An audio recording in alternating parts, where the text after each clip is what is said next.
Fourth house হচ্ছে মাতৃভাব, আমরা মায়ের বিচার করি।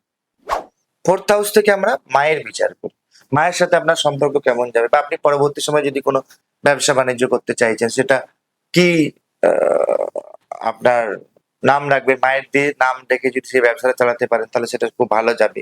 মায়ের সাথে রিলেশনটা আপনার কতটা ভালো থাকবে, মায়ের শরীর স্বাস্থ্য কেমন যাবে, সেগুলো সবটাই আপনি কিন্তু ফোর্থ হাউস থেকে দেখতে পাবেন। ফোর্থ হাউস থেকে আমরা কিন্তু আমাদের একবারে জুনিয়র সেকশনের যে শিক্ষাটা, সেটাও কিন্তু আমরা এখান থেকে জানতে পারি যে কতটা আমার শিক্ষা পদ্ধতিটা ভালো থাকে।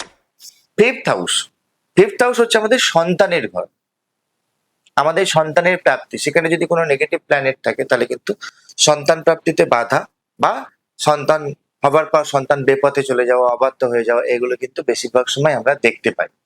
যদি কোনো পজিটিভ গ্রহ থাকে তাহলে কিন্তু সন্তানের সঙ্গে সুসম্পর্ক, সন্তানের সঙ্গে ভালো রিলেশনশিপ, এগুলো কিন্তু আমরা জানতে পারি বা বুঝতে পারি।